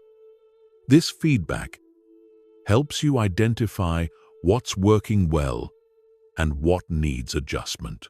Continuous improvement means treating communication as a skill that can always be enhanced rather than a fixed ability. You study effective communicators, analyze successful interactions, practice new techniques, and experiment with different approaches to expand your communication repertoire and effectiveness. The fifth element is platform development and visibility creation. Lasting influence requires that people know about your capabilities and expertise, which means systematically creating visibility for your ideas, contributions, and achievements. This involves identifying appropriate platforms and opportunities to showcase your communication skills and thought leadership. Platform development might include volunteering for high-visibility projects, seeking speaking opportunities, writing for company publications, participating in industry events, joining professional organizations, or taking leadership roles in important initiatives. These platforms give you opportunities to demonstrate your communication capabilities to broader audiences. Visibility creation also requires documenting and sharing your achievements and insights, rather than assuming that good work will automatically be recognized. This means strategically communicating about your successes, helping others understand your contributions, and creating tangible evidence of your expertise and impact. The sixth element is succession planning and mentorship systems. Lasting influence involves developing others who can extend and amplify your impact over time. By mentoring and developing other effective communicators, you create a network of people who understand and support your approaches and can advocate for your ideas even when you're not present. Mentorship systems involve identifying high-potential individuals who can benefit from your guidance, then systematically helping them develop their communication skills and advance their careers. This creates loyalty and advocacy, while also establishing your reputation as someone who develops talent and builds strong teams. Succession planning means preparing others to carry forward your ideas and approaches, even if you move to different roles or organizations.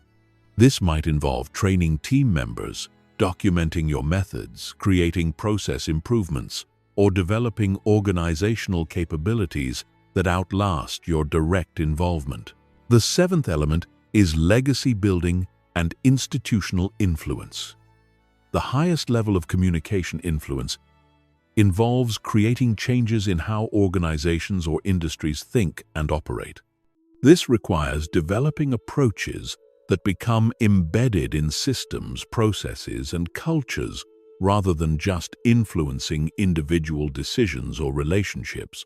Legacy building involves identifying opportunities to improve how communication happens within your organization or industry, then developing and implementing systematic improvements that benefit multiple people over extended periods. This might include training programs, communication standards, process improvements, or cultural changes that enhance effectiveness. Institutional influence means becoming someone whose ideas and approaches shape how others think about communication, leadership, or problem solving. This level of influence requires consistent excellence over extended periods, but creates impact that continues long after individual interactions or relationships. Building communication systems that create lasting influence transforms you from someone who has occasional communication successes to someone who systematically expands their impact and reputation over time. These systems ensure that your influence grows consistently rather than fluctuating randomly based on individual interactions or circumstances. Chapter 11. The Charisma Formula: Manufacturing Magnetic Presence. On command. Charisma is not a mysterious quality that some people are born with and others lack forever. It's a specific combination of behaviors, attitudes, and communication patterns that can be learned, developed, and deployed strategically. The most charismatic people you know became that way through understanding and practicing specific techniques, not through genetic luck or natural talent. The foundation of charisma is making other people feel important, valued, and understood when they interact with you. Charismatic people have mastered the art of focusing their attention and energy on others in ways that create powerful, positive emotions. This isn't manipulation or fake interest, it's genuine engagement combined with specific skills that amplify the impact of that engagement. Most people think charisma is about being entertaining, charming, or the center of attention, but real charisma is about making others feel like they're the center of attention when you're with them. Charismatic people have the rare ability to make each person they interact with feel like the most important person in the room at that moment. The first element of the charisma formula is presence intensity. This means giving your complete, undivided attention to whoever you're communicating with, regardless of distractions, competing priorities, or other interesting people nearby. Most people give partial attention while thinking about other things, checking devices, or scanning the room for more important conversations. Presence intensity requires mental discipline to focus completely on the current interaction. You're not thinking about your next meeting, your phone notifications, or other people you want to talk to. Your entire mental and emotional energy is directed toward understanding and engaging with the person in front of you. This level of attention is rare in modern society where everyone is constantly distracted and multitasking. When someone experiences your complete focused attention, it creates a powerful, positive emotion that they associate with you. They feel heard, understood, and valued in ways that most interactions don't provide. The second element is emotional attunement. Charismatic people are masters at reading and responding to other people's emotional states. They can sense when someone is excited, nervous, proud, frustrated, or uncertain, and they adjust their communication style to match and support those emotions appropriately. Emotional attunement involves paying attention to subtle cues like tone of voice, body language, energy level, and word choice that reveal how someone is feeling beyond what they're explicitly saying. You're reading between the lines to understand their emotional experience, not just their factual communication. Once you understand someone's emotional state, you can respond in ways that validate and support their feelings. If they're excited about something, you match their enthusiasm. If they're worried about a challenge, you acknowledge their concern and offer appropriate support. If they're proud of an achievement, you celebrate with them genuinely. The third element is curiosity amplification. Charismatic people ask better questions and show genuine interest in learning about others. They're not just waiting for their turn to talk or looking for opportunities to share their own stories. They're authentically curious about other people's experiences, perspectives, and insights. Curiosity amplification means asking follow-up questions that show you're really listening and want to understand more deeply. Instead of surface-level small talk, you probe into what makes people passionate, what challenges they're facing, what they're learning, and what they're excited about. These deeper questions create more meaningful connections. The key is that your curiosity must be genuine, not strategic. People can sense when you're asking questions just to appear interested versus when you're actually fascinated by their answers. Real curiosity creates real connection, while fake interest feels manipulative and hollow. The fourth element is energy management and contagion. Charismatic people understand that energy is contagious, and they consciously manage their energy level to create positive emotional states in others.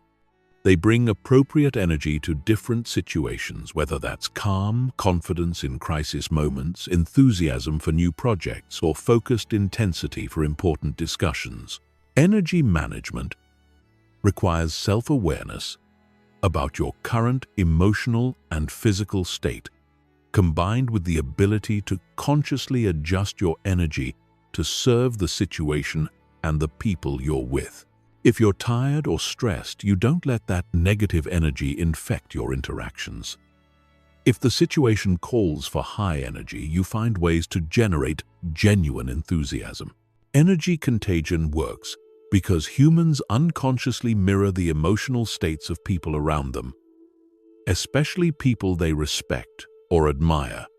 When you consistently bring positive, appropriate energy to interactions, people start feeling better when they're around you, which makes them want to spend more time with you. The fifth element is storytelling mastery. Charismatic people are compelling storytellers who can make ordinary experiences interesting and meaningful. They understand how to structure narratives, create emotional engagement, and use stories to illustrate points, connect with others, and create memorable shared experiences. Effective storytelling involves selecting relevant details that create vivid mental pictures, using appropriate pacing to build tension and interest, including emotional content that helps listeners connect with the experience, and ending easing with insights or lessons that add value beyond entertainment. Charismatic storytelling isn't about having the most interesting life or most dramatic experiences. It's about finding the universal human elements in ordinary situations and presenting them in ways that help others see new perspectives or feel understood in their own similar experiences. The sixth element is vulnerability calibration. Charismatic people share appropriate personal information that helps others feel connected to them without oversharing or making others uncomfortable. They understand the difference between strategic vulnerability that builds connection and emotional dumping that creates awkwardness. Strategic vulnerability means sharing challenges, struggles, or uncertainties that others can relate to while maintaining your overall competence and strength. You might share a professional challenge you're navigating, a skill you're working to develop, or a lesson you learned from a mistake. The key is that your vulnerability should serve the relationship and the conversation, not just your need for attention or emotional support.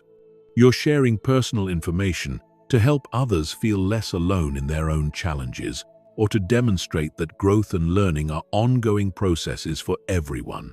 The seventh element is positive assumption and benefit of the doubt. Charismatic people consistently assume positive intentions and give others the benefit of the doubt rather than being suspicious, cynical, or quick to judge. This creates psychological safety that allows others to be more open, authentic, and creative in their interactions. Positive assumption means interpreting ambiguous behavior in the most charitable way possible, giving people credit for good intentions, even when their actions don't work out perfectly, and focusing on people's strengths, potential rather than their weaknesses and limitations. This doesn't mean being naive or ignoring red flags when they appear. It means starting from a position of trust and respect, rather than requiring people to prove themselves worthy of positive treatment. This approach brings out the best in others because people tend to live up to the expectations others have of them. The eighth element is celebration and recognition. Charismatic people are generous with praise, recognition, and celebration of others' achievements. They notice when people do good work, overcome challenges, or demonstrate positive qualities, and they express genuine appreciation for those accomplishments. Effective recognition is specific timely, and focused on the impact or quality of what someone did rather than generic praise. Instead of saying "good job," you explain specifically what was valuable about their contribution and why it mattered. This shows that you were paying attention and genuinely value their efforts. Charismatic people also celebrate others' successes without feeling competitive or diminished. They understand that recognizing others' achievements doesn't reduce their own value, and that generous recognition actually increases their own influence and likability. The charisma formula works because it addresses fundamental human needs for attention, understanding, recognition, and connection. When you consistently make others feel valued and important through your communication style, you become someone people want to be around, work with, and support. This creates opportunities, influence, and relationships that compound over time into genuine personal and professional power. Chapter 12. Difficult Conversations: How to Navigate Conflict Without Losing Respect. Most people avoid difficult conversations until problems become crises, or they approach them so poorly that they damage relationships and make situations worse. The ability to navigate challenging discussions skillfully is one of the most valuable communication competencies you can develop, because it transforms potential relationship damage into relationship strengthening and turns conflicts into collaborations. Difficult conversations are not inherently bad or destructive. They become destructive when they're handled poorly. When approached with the right mindset, preparation, and techniques, challenging discussions can actually build trust, deepen relationships, and create better outcomes for everyone involved. The key is learning to have these conversations in ways that preserve dignity, maintain respect, and focus on solutions rather than blame. The foundation of effective, difficult conversations is shifting from adversarial thinking to collaborative problem-solving. Most people approach conflict as a battle where someone wins and someone loses.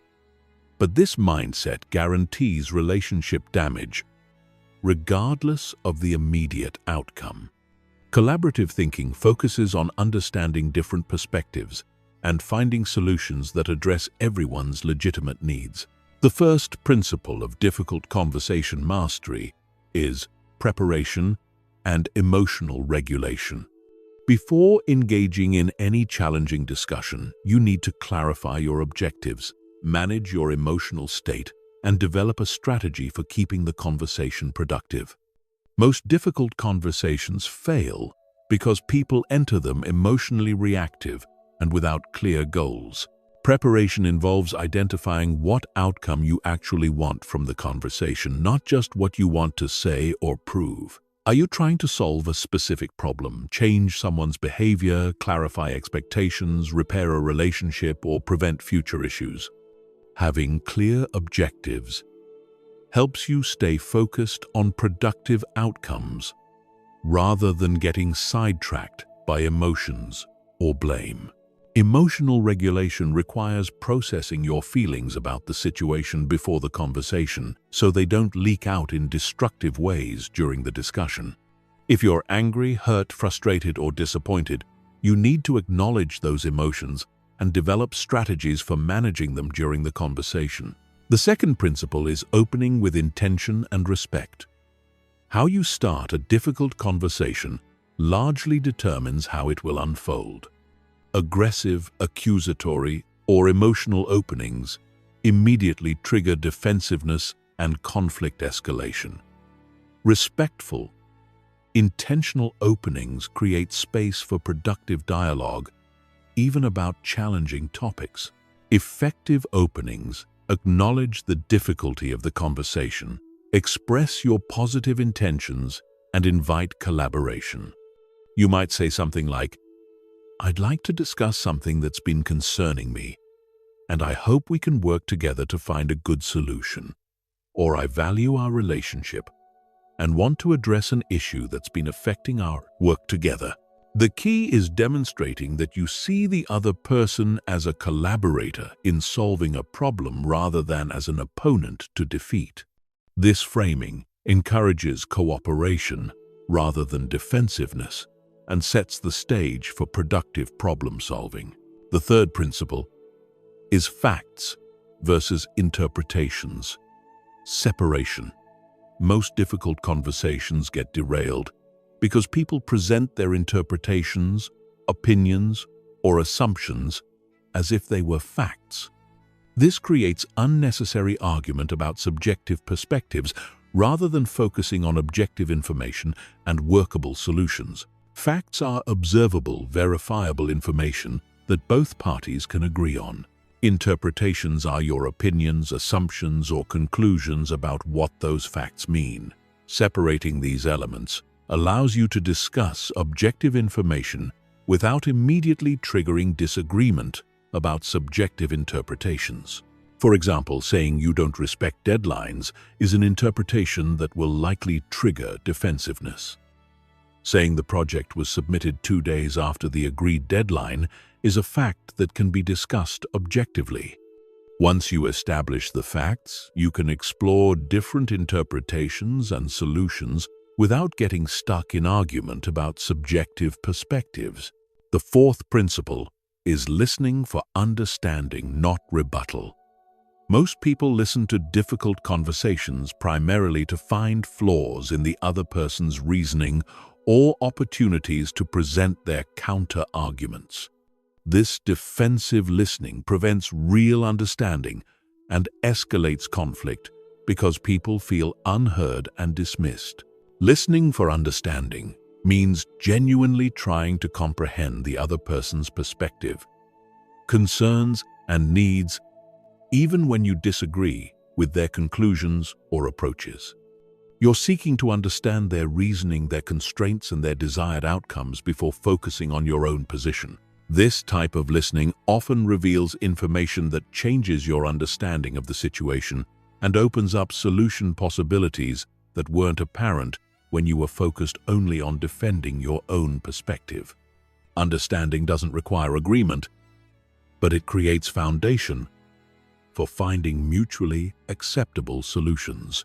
The fifth principle is acknowledging valid points and shared concerns. Even in conflicts, there are usually some areas of agreement or shared concern that can serve as foundation for problem solving.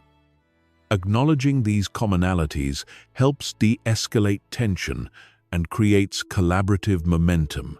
Valid point acknowledgement means recognizing when the other person raises legitimate concerns or accurate observations, even if you disagree with their overall position or proposed solutions. This shows intellectual honesty and reduces their need to keep arguing points you've already accepted. Shared concern identification involves finding areas where you both want similar outcomes, even if you disagree about methods or priorities. You might both want project success, customer satisfaction, team harmony, or efficient processes, even while disagreeing about specific approaches. The sixth principle is solution-focused redirection. Difficult conversations can easily become stuck in problem analysis, blame assignment, or emotional venting that doesn't improve anything. Effective conversation management involves acknowledging problems and emotions, but consistently redirecting energy towards solution development and action planning. Solution-focused questions include: what would need to change for this to work better? What options do we have for addressing this concern? What would success look like from both our perspectives? And what specific steps could we take to improve this situation? These questions move the conversation from complaint to collaboration. The key is not to rush to solutions before problems are fully understood, but to prevent getting stuck in endless problem discussion without moving toward resolution. You want enough problem analysis to understand what needs to be solved, but not so much that the conversation becomes dominated by negativity and blame. The seventh principle is agreement documentation and follow-through. Many difficult conversations end with verbal agreements that are later forgotten, misremembered, or interpreted differently by different parties. Effective conversation closure includes confirming what was agreed to, establishing specific next steps, and creating accountability for follow-through. Agreement documentation doesn't have to be formal, but it should include clear understanding of what each person committed to do, specific timelines for action, and planned follow-up to assess progress. This prevents the same issues from resurfacing due to unclear or unfulfilled agreements. Follow-through is crucial because broken commitments from difficult conversations often create worse relationship damage than the original problems. When you make agreements during challenging discussions, you must prioritize fulfilling those commitments to demonstrate that the conversation led to real positive change. Mastering difficult conversations transforms you from someone who avoids conflict until it becomes destructive to someone who can address problems early and constructively. This skill prevents small issues from becoming major crises, builds stronger relationships through effective problem-solving, and establishes your reputation as someone who can handle challenging situations with grace and effectiveness. Chapter 13. Digital Communication Mastery Influence in the Virtual World. The digital revolution has fundamentally changed how we communicate. But most people are still using analog communication strategies in digital environments. This mismatch between old approaches and new mediums severely limits their influence and effectiveness. Mastering digital communication requires understanding how virtual interactions differ from face-to-face communication and adapting your strategies accordingly. Digital communication removes many of the non-verbal cues that drive influence in person. Tone of voice, body language, facial expressions, energy levels, and physical presence are either completely absent or significantly diminished in digital formats. This means you must become more skilled at creating influence through word choice, message structure, timing, and strategic use of available digital tools. The absence of immediate feedback also changes digital communication dynamics. In face-to-face conversations, you can read reactions in real time and adjust your approach instantly. Digital communication often involves delayed responses, which means you must anticipate reactions and craft messages that work effectively without real-time calibration. The first principle of digital communication mastery is platform optimization. Different digital platforms have different communication norms, user expectations, and algorithmic behaviors that affect how your messages are received and distributed. What works on email doesn't work on social media. What works in video calls doesn't work in text messages. And what works in formal digital presentations doesn't work in casual online interactions. Platform optimization requires understanding the specific characteristics of each digital environment and adapting your communication style to match user expectations while still maintaining your authentic voice and achieving your influence objectives. This isn't about becoming a different person on different platforms. It's about emphasizing different aspects of your communication style to match platform norms. Email communication requires clear subject lines, structured content that's easy to scan, specific action requests with deadlines, and appropriate formality levels based on your relationship with recipients. Social media communication requires more casual tone, visual elements that support your message, strategic use of hashtags, and timing that aligns with when your audience is most active. The second principle is attention capture and retention. Digital environments are extremely competitive for attention, with people constantly bombarded by messages, notifications, and competing content. Your digital communication must be designed to break through this noise and hold attention long enough to deliver your message effectively. Attention capture starts with compelling openings that immediately signal value, relevance, or urgency. This might include intriguing questions, surprising statistics, relevant stories, or clear statements of benefit. You have seconds to convince someone that your message is worth their time and attention. Attention retention requires strategic formatting that makes your content easy to consume even when people are distracted or multitasking. This includes short paragraphs, bullet points, bold text to highlight key points, strategic white space, and logical flow that allows people to follow your reasoning even when skimming. The third principle is emotional connection without physical presence. Creating emotional engagement through digital communication requires more intentional effort because you can't rely on physical charisma, vocal tone, or personal presence to create connection. You must generate emotional engagement primarily through your content strategy and word choice. Emotional connection in digital formats comes from understanding and addressing your audience's concerns, aspirations, fears, and desires through your messaging. You need to demonstrate that you understand their situation and genuinely care about helping them achieve their goals or solve their problems.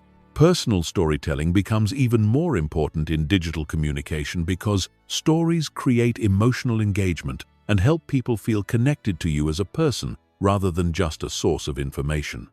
Strategic vulnerability and authentic sharing help humanize your digital presence and create the personal connection that builds influence. The fourth principle is credibility establishment and social proof integration. Digital environments make it easy for people to research your background, verify your claims, and check your reputation before deciding whether to trust your communication. This makes credibility establishment crucial for digital influence. Digital credibility comes from consistent, high-quality content that demonstrates expertise, professional presentation, that reflects attention to detail, social proof through testimonials, recommendations, and engagement metrics, and transparent, authentic communication that builds trust over time. You can integrate social proof into digital communication through strategic sharing of testimonials, case studies, achievement metrics, and endorsements from credible sources. But this social proof must feel natural and relevant rather than forced or boastful. The fifth principle is strategic timing and frequency optimization. Digital communication timing affects whether your messages are seen, read, and acted upon. Different audiences have different online behavior patterns, and different platforms have optimal posting times that affect message, visibility, and engagement. Timing optimization requires understanding when your specific audience is most likely to be online and receptive to your type of message. This varies by industry role, time zone, and platform, but data analysis can reveal patterns that improve your communication effectiveness.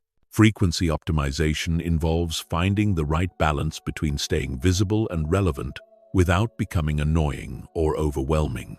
Too little communication and people forget about you too much, and they start ignoring or unsubscribing from your messages. The sixth principle is multimedia integration and visual communication. Digital platforms increasingly favor visual content over text-only communication. This means developing skills in creating and using images, videos, graphics, and other visual elements that support and enhance your written communication. Visual communication doesn't require professional design skills, but it does require understanding how to use visual elements strategically to support your message objectives. This might include infographics that simplify complex information, videos that demonstrate concepts, photos that create emotional connection, or charts that support data-driven arguments. The key is that visual elements should enhance rather than distract from your core message. They should serve specific communication purposes, not just make your content look more attractive. The seventh principle is engagement cultivation and community building. Digital communication is increasingly interactive, with audiences expecting opportunities to respond, comment, and engage, rather than just passively consuming content. Building digital influence requires creating opportunities for meaningful engagement that builds relationships over time. Engagement cultivation involves asking questions that encourage responses, sharing content that invites discussion, responding thoughtfully to comments and messages, and creating opportunities for your audience to contribute value rather than just receiving it from you. Community building takes engagement further by creating ongoing relationships between audience members, not just between you and individual followers. This might involve facilitating introductions, encouraging collaboration among your network, or creating forums where people with shared interests can connect and support each other. Digital communication mastery transforms your online presence from a static information source to a dynamic influence platform that builds relationships, creates opportunities, and establishes your expertise across multiple digital environments. This expanded digital influence increasingly translates into real-world opportunities and offline relationship building as digital and physical communication become more integrated. Chapter 14. The Mastery Mindset. Becoming a lifelong student of human psychology. Communication mastery is not a destination you reach and then maintain effortlessly. It's an ongoing journey of learning, observation, practice, and refinement. The most powerful communicators never stop studying human psychology, observing social dynamics, and experimenting with new approaches because they understand that both communication contexts and human behavior are constantly evolving. The mastery mindset separates people who plateau at basic competence from those who continue developing extraordinary influence throughout their careers. This mindset involves treating every interaction as a learning opportunity, approaching communication challenges with curiosity rather than frustration, and systematically studying what works and what doesn't in your specific contexts and relationships. Most people think communication improvement happens through formal training courses or workshops, but real mastery comes from developing sophisticated observation skills and consistently analyzing your communication experiences. You become your own communication laboratory, constantly testing hypotheses and refining your approaches based on real-world feedback. The first element of the mastery mindset is pattern recognition development. Human behavior follows predictable patterns, and master communicators become expert at recognizing these patterns quickly and adapting their approach accordingly. This pattern recognition allows them to read situations accurately, predict likely responses, and choose communication strategies that are most likely to achieve their objectives. Pattern recognition requires systematic observation of communication dynamics across multiple contexts, relationships, and situations. You start noticing how different personality types respond to different communication approaches, how cultural backgrounds affect communication preferences, how stress levels change people's receptivity to different messages, and how power dynamics influence conversation flow. You develop pattern recognition by paying attention to multiple data points simultaneously. You observe verbal responses, but also body language, energy changes, engagement levels, and follow-up behaviors. You notice not just what people say, but how they say it when they choose to speak. and how their communication changes under different circumstances. The second element is feedback seeking and integration. Master communicators actively seek feedback about their communication effectiveness from multiple sources and use that feedback to continuously improve their approaches. They don't assume they know how they're being perceived or what impact their communication is having. Effective feedback seeking involves asking specific questions about communication effectiveness rather than general questions about performance. You might ask how clear your explanation was, whether your presentation style matched the audience's preferences, what questions weren't addressed, or how your communication could be more helpful next time. You also develop skills in reading nonverbal feedback during conversations and adjusting your approach in real time based on subtle cues about engagement, confusion, resistance, or enthusiasm. This dynamic adjustment capability separates good communicators from great ones. The third element is experimentation and calculated risk-taking. Communication mastery requires trying new approaches, testing different strategies, and occasionally failing in order to discover what's possible beyond your current comfort zone. Safe, predictable communication leads to safe, predictable results, while breakthrough influence requires strategic experimentation. Effective experimentation involves trying new approaches in low-stakes situations first, then gradually applying successful techniques in higher-stakes contexts. You might experiment with different storytelling styles in casual conversations before using them in important presentations, or test new influence techniques with supportive colleagues before using them with challenging stakeholders. The key is that your experimentation should be thoughtful and strategic rather than random or reckless. You're testing specific hypotheses about what might work better, not just trying things randomly to see what happens. The fourth element is cross-domain learning and application. Communication insights come from many fields beyond traditional communication training, including psychology, neuroscience, sociology, anthropology, theater sales, negotiation therapy, and leadership development.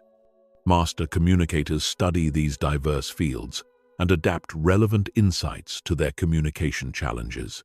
Cross-domain learning might involve studying how therapists build rapport and applying those techniques to business relationships, studying how entertainers hold audience attention and using those approaches in presentations, or studying how negotiators handle resistance and adapting those strategies for difficult conversations. The key is being able to abstract principles from one context and apply them appropriately in different contexts. This requires understanding the underlying psychology behind various techniques rather than just copying surface-level behaviors. The fifth element is systematic skill development and deliberate practice. Communication mastery requires moving beyond casual practice to deliberate practice that focuses on specific weaknesses and pushes your abilities beyond their current limits. This type of practice is more challenging than comfortable repetition, but creates much faster improvement. Deliberate practice involves identifying specific aspects of communication that need improvement, setting up practice scenarios that challenge those specific skills, getting feedback on your performance, and making adjustments based on that feedback. This might involve recording yourself presenting and analyzing your performance, practicing difficult conversations with trusted colleagues, or seeking out challenging communication situations that stretch your abilities. You also develop supporting skills that enhance your communication effectiveness, such as emotional regulation skills that help you stay calm under pressure, analytical skills that help you understand complex situations, or creative skills that help you find new ways to explain difficult concepts. The sixth element is mental model development and framework creation. Master communicators develop sophisticated mental models for understanding communication dynamics and create personal frameworks for approaching different types of communication challenges. These models and frameworks help them process complex situations quickly and choose effective strategies efficiently. Mental models might include frameworks for reading group dynamics during meetings, systems for preparing for different types of presentations, or decision trees for handling various types of conflict. These tools help you move from intuitive communication to strategic communication based on proven principles and reliable processes. You develop these models by studying successful communication examples, analyzing your own successes and failures, and creating systematic approaches for handling recurring communication challenges. Over time, these frameworks become automatic and allow you to handle complex communication situations with greater confidence and effectiveness. The seventh element is teaching and knowledge transfer. One of the most effective ways to deepen your communication mastery is teaching others what you've learned. Teaching forces you to organize your knowledge more clearly, identify gaps in your understanding, and develop better explanations for complex concepts. Teaching opportunities might include formal training sessions, informal mentoring, peer coaching, or simply helping colleagues improve their communication skills. These experiences help you understand communication principles more deeply, while also building your reputation as someone with valuable expertise to share. Knowledge transfer also involves documenting your learning and creating systems that allow others to benefit from your communication insights. This might include writing about communication principles, creating training materials, or developing processes that help your team or organization communicate more effectively. The mastery mindset transforms communication from a basic skill you use occasionally to a sophisticated expertise that you develop continuously throughout your career. This commitment to ongoing learning and improvement creates compounding returns where your communication effectiveness increases dramatically over time rather than plateauing at basic competence. Chapter 15. Your Communication Revolution: Implementing Everything and Dominating Every Room. Everything you've learned in this audiobook becomes worthless unless you implement it systematically and consistently. Most people consume communication training and then go back to their old habits within weeks because they don't have a clear plan for turning knowledge into automatic behavior. This final chapter gives you a systematic approach for implementing these principles and transforming yourself into someone who dominates every communication situation. The implementation process requires more than just trying to remember techniques during conversations. Real transformation happens when these principles become so deeply ingrained that you use them automatically without conscious effort. This level of integration requires systematic practice, structured feedback, and consistent refinement over months, not days or weeks. Your communication revolution starts with honest assessment of your current abilities and clear vision of where you want to be. Most people overestimate their communication skills and underestimate the effort required for real improvement. This gap between perception and reality prevents them from taking the systematic approach necessary for dramatic improvement. The first step is comprehensive skill assessment across all the areas covered in this audiobook. Rate yourself honestly on first impression, creation, authority, projection, persuasion abilities, crisis communication skills, charisma development, and relationship-building capabilities. Identify your strongest areas and your biggest weaknesses so you can prioritize your improvement efforts strategically. This assessment should include feedback from trusted colleagues, friends, and family members who have observed your communication in different contexts. Their perspectives often reveal blind spots that you can't see yourself and help you understand how others actually perceive your communication style and effectiveness. The second step is implementation, prioritization, and sequencing. You can't improve everything simultaneously, so you need to identify which improvements will create the biggest impact on your specific goals and circumstances. Consider your career objectives, relationship needs, and immediate challenges when deciding which communication skills to develop first. Start with foundational skills that support everything else before moving to advanced techniques. Emotional regulation and basic confidence are prerequisites for effective influence and persuasion. Clear thinking and message organization support both formal presentations and casual conversations. These fundamental capabilities make everything else easier and more effective. The third step is structured practice design and execution. Improvement requires deliberate practice, not just casual effort during normal conversations. This means creating specific practice scenarios that challenge your abilities, provide feedback opportunities, and push you beyond your comfort zone in controlled environments. Practice scenarios might include recording yourself presenting and analyzing your performance, role-playing, difficult conversations with trusted partners, practicing influence techniques in low-stakes situations, or joining groups like Toastmasters that provide structured feedback on communication skills. The key is that practice should be more challenging than your normal communication situations, so that real conversations feel easier rather than harder. You're building communication muscles through progressive resistance training, not just casual exercise. The fourth step is feedback system establishment and use. You need reliable ways to assess your progress and identify areas that need continued work. This requires both formal feedback mechanisms and informal observation skills that help you learn from every communication experience.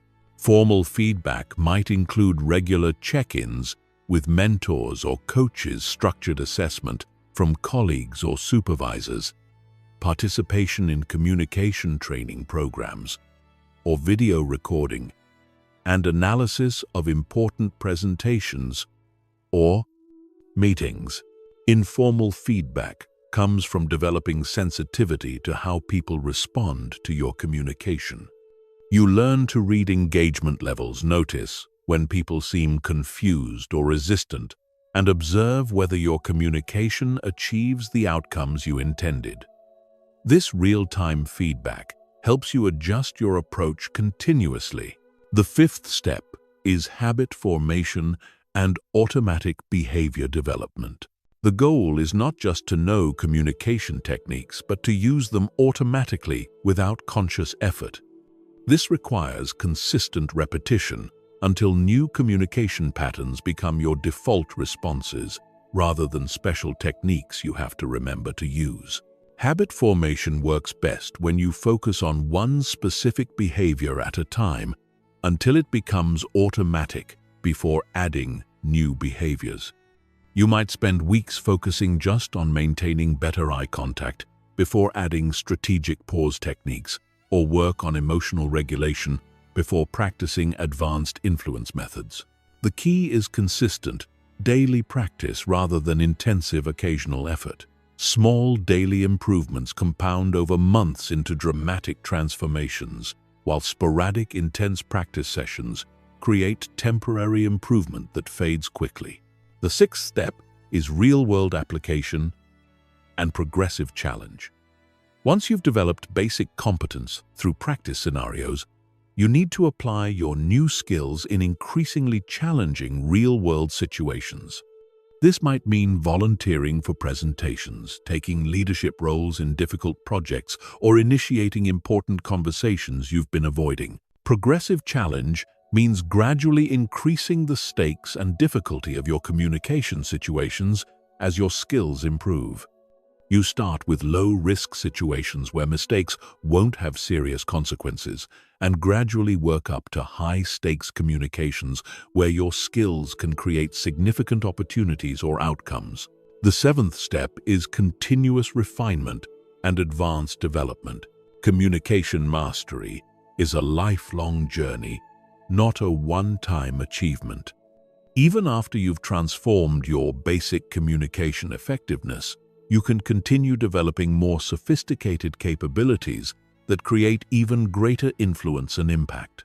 Advanced development might include studying specialized influence techniques, developing expertise in specific communication contexts like negotiations or crisis management, or building thought leadership platforms that establish your reputation as a communication expert. The eighth step is teaching and knowledge sharing.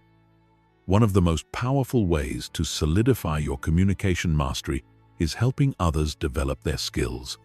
Teaching forces you to understand principles more deeply, provides additional practice opportunities, and builds your reputation as someone with valuable expertise. Teaching opportunities exist everywhere, from informal mentoring of colleagues to formal training responsibilities. Every time you help someone else communicate more effectively, you reinforce your own learning while building relationships and establishing your expertise. Your communication revolution culminates when these skills become so natural and automatic that you don't think about them consciously during conversations. You simply communicate powerfully, effectively, and influentially because that's who you've become, not because you're trying to use specific techniques. This transformation takes time, effort, and consistent practice, but the results are extraordinary. You become someone who commands respect, influences decisions, builds strong relationships, and achieves goals through the power of strategic communication. Every conversation becomes an opportunity to demonstrate your capabilities, create value, and build the relationships and reputation that support your long-term success. The techniques in this audiobook have the power to transform not just how you communicate, but how others perceive you, what opportunities come your way, and what you're able to achieve throughout your career and life. But only if you implement them systematically, consistently, and with the commitment to continuous improvement that separates masters from amateurs. Your communication revolution starts now with your very next conversation. The only question is whether you'll commit to the process that creates extraordinary results or settle for the modest improvements that come from casual effort. The choice is yours, and it will determine whether you join the ranks of truly powerful communicators or remain among the masses who struggle to be heard, respected, and influential.